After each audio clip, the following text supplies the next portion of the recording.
안녕하십니까. 대전중앙교회를 섬기는 언약지기 최영 목사입니다.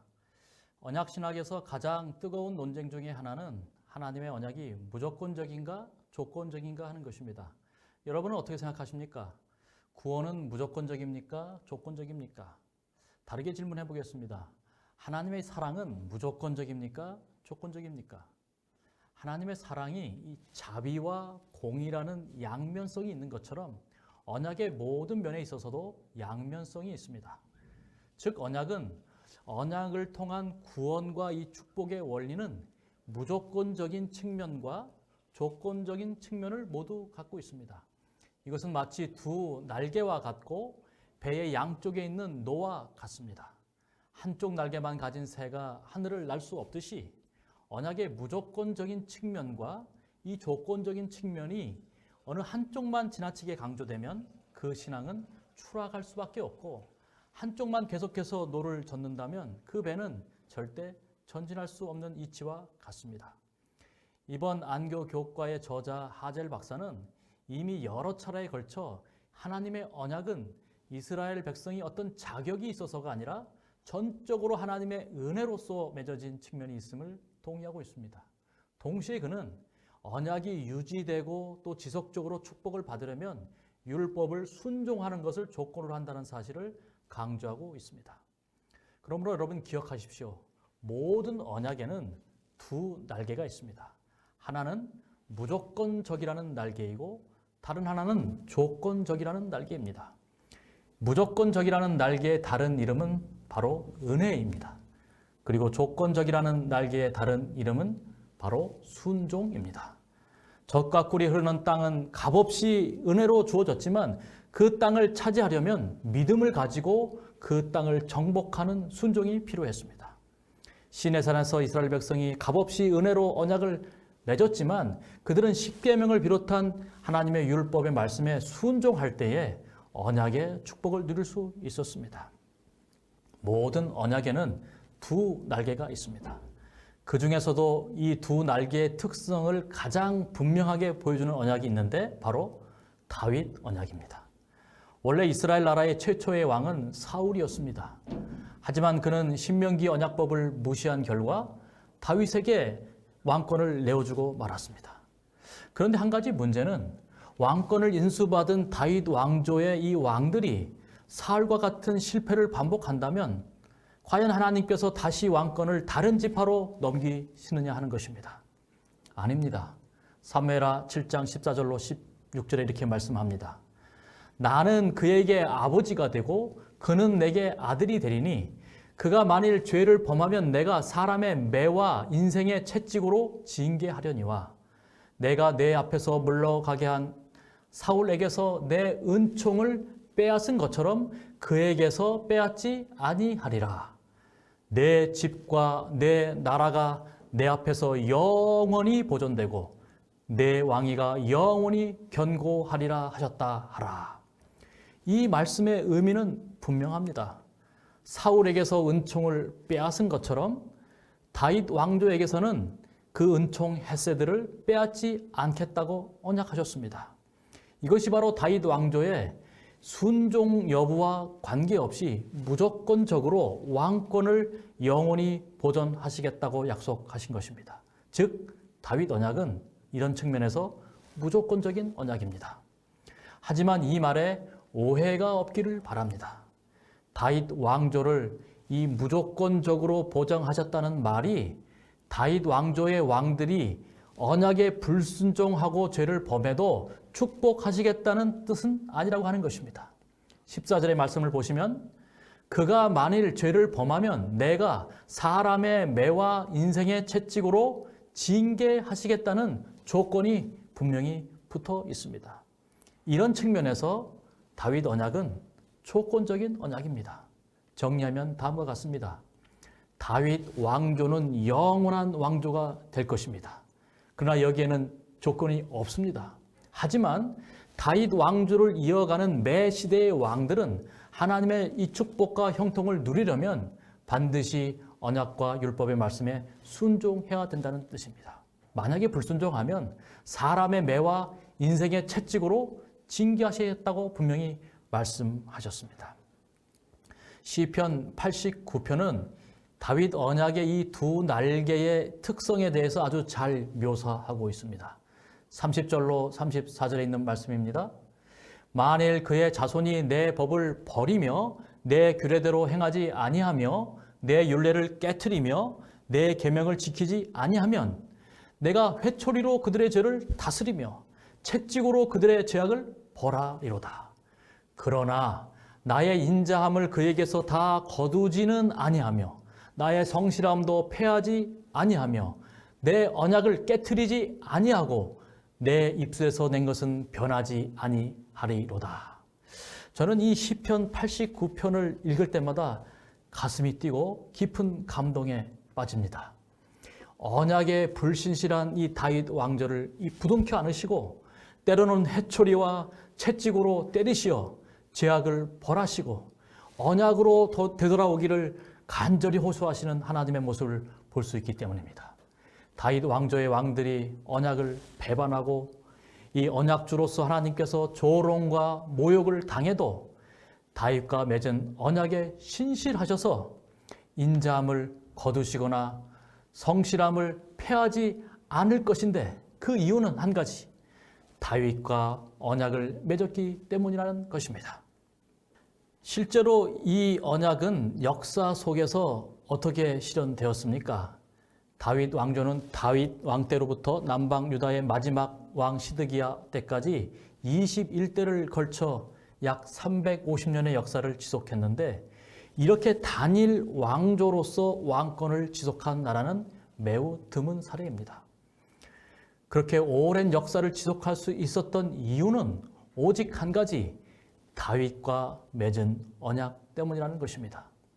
역대하 21장 5절로 7절에 있는 말씀입니다.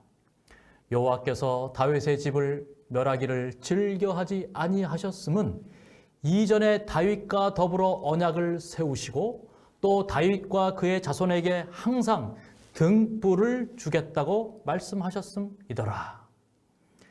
여러분, 하지만 하나님의 약속에도 불구하고 유다 왕조는 BC 586년에 신바벨로니아 제국의 침공으로 멸망을 당했습니다.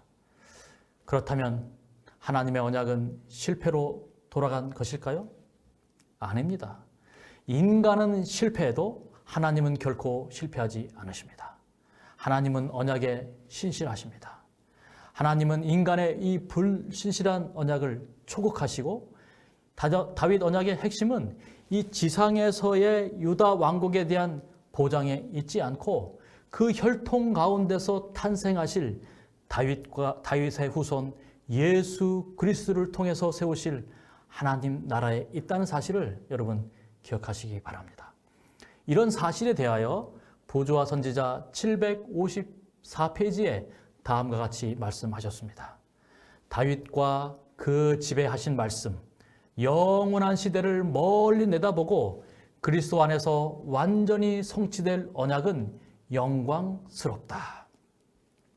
비록 유다 왕조는 역사 속에서 멸망했지만 사람의 눈으로 볼 때는 다윗 언약이 실패한 것처럼 보였지만 다윗과 맺은 언약은 하나님의 섭리에 의해 보존되었음을 밝혀주는 책이 바로 마태복음 1장에 등장하는 다윗 왕조의 족보입니다.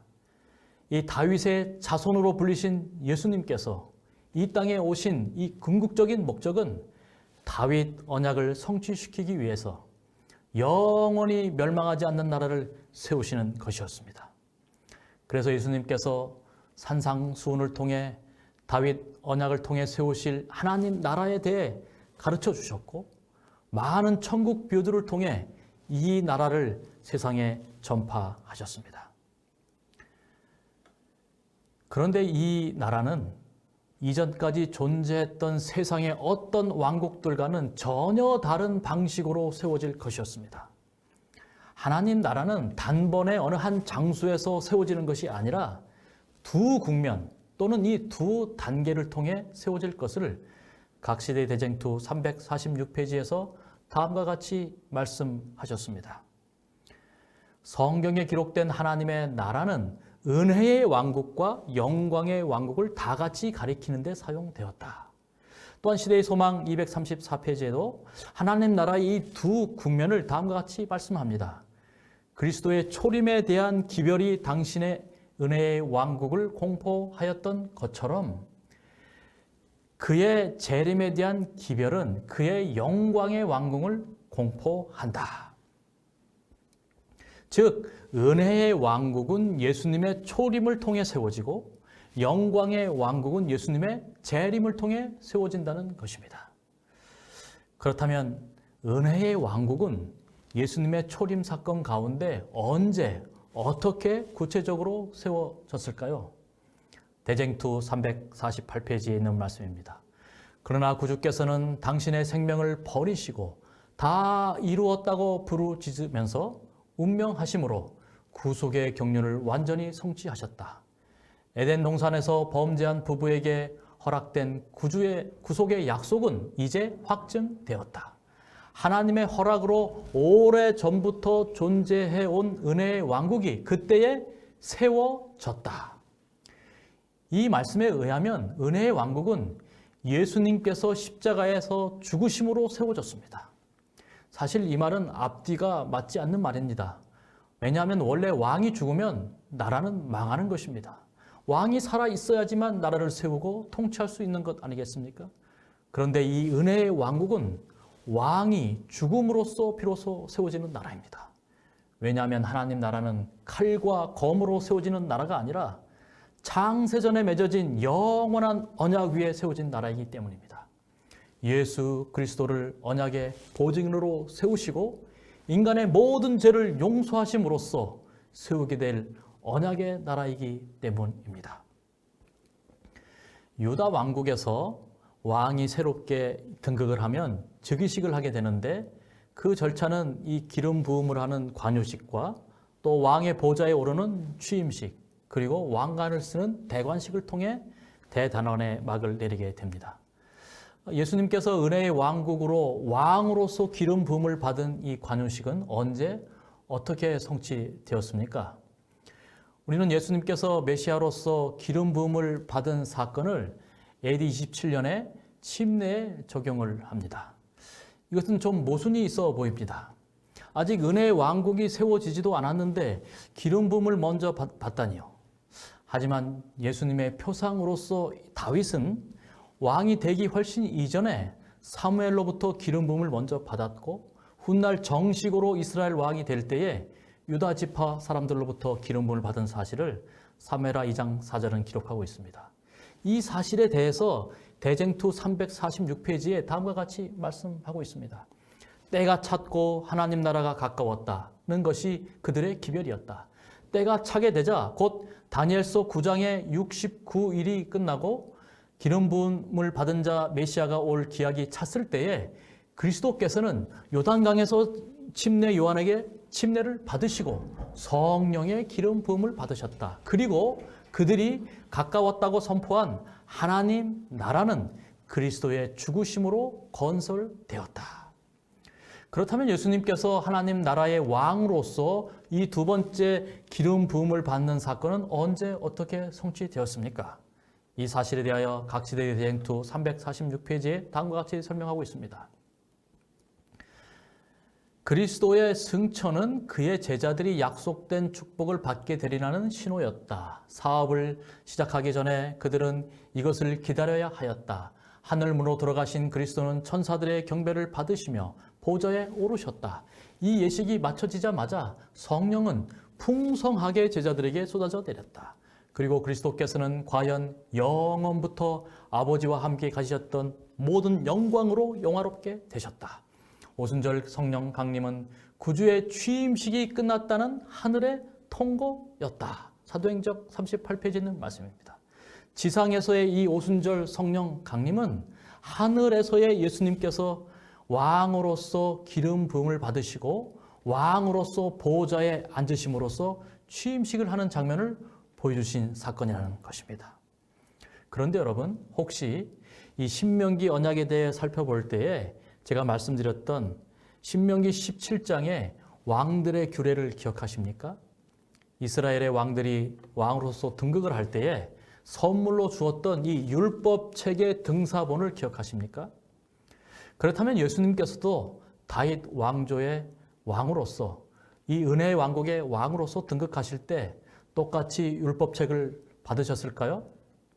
요한계시록 5장은 예수님의 취임식과 더불어 다윗 왕조의 왕으로서 하늘에서 율법책을 수여받는 장면을 보여주고 있습니다.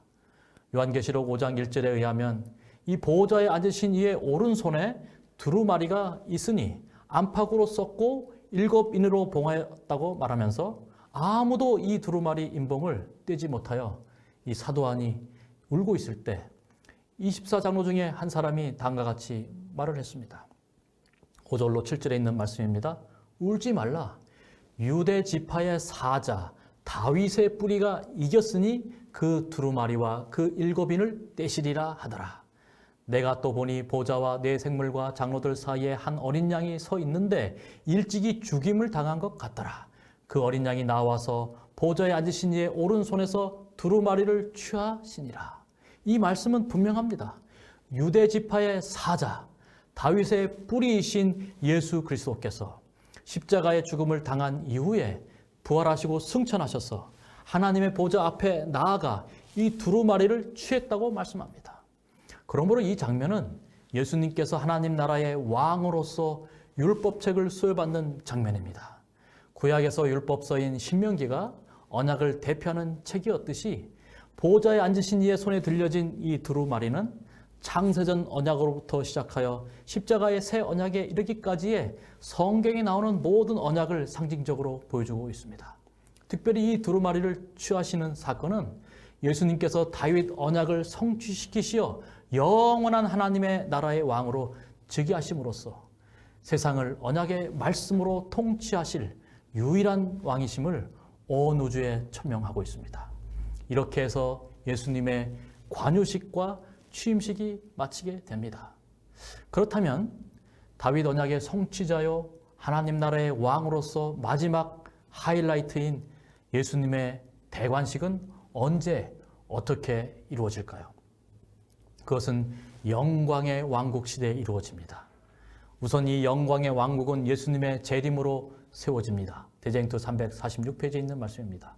그와 마찬가지로 영광의 보좌란 영광의 왕국을 나타내는 것인데 그 나라는 그리스도의 말씀에 다음과 같이 인용되었다. 인자가 자기 영광으로 모든 천사와 함께 올 때에 자기 영광의 보좌에 앉으리니 모든 민족을 그 앞에 모으리라. 그 나라는 아직 장래에 속한 나라이다. 그 나라는 그리스도께서 재림하실 때에 비로소 건설될 것이다. 그리스도의 대관식은 재림 때 이루어지지 않고 그 이후로 1000년 후에 마침내 새 하늘과 새 땅으로 회복된 지구로 이 새 예루살렘 성이 내려오는 그 시점에 이루어지게 됩니다. 왜 이 시점을 그리스도의 대관식의 날로 삼았을까요? 거기에는 한 가지 이유가 있습니다. 대쟁투 665페이지에 있는 말씀입니다. 하나님의 아들의 마지막 대관식은 하늘과 땅의 모든 거민이 모인 가운데 행해진다.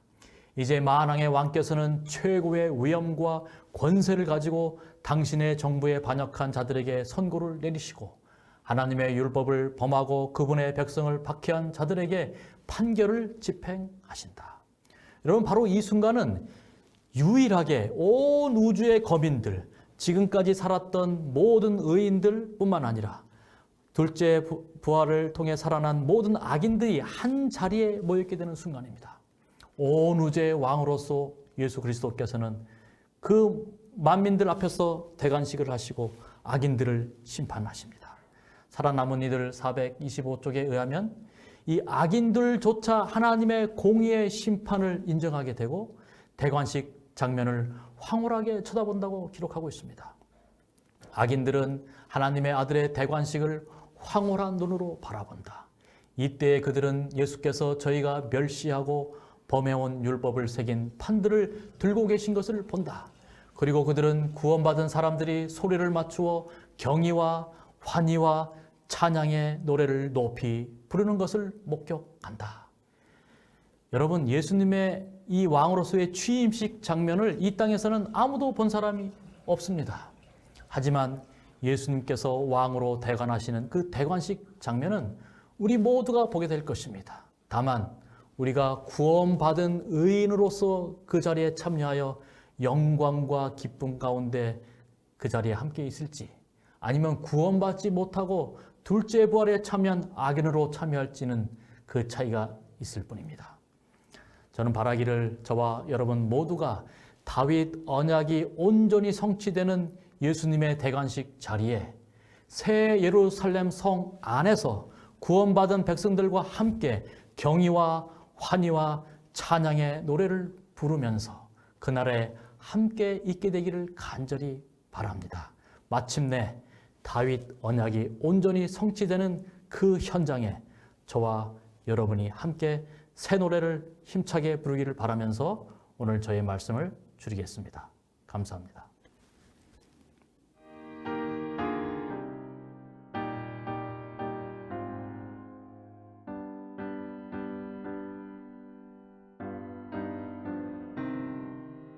이 땅 위에 주님 나라 영원 전에 계획하사 제단 쌓고 짐승 쪽에 피의 언약 맺으셨네. 손을 들고 목숨 바쳐 맹세의 길 걸으시니 우리 향한 언약 사랑 그 누군들 막으리요. 예수님의 살과 피로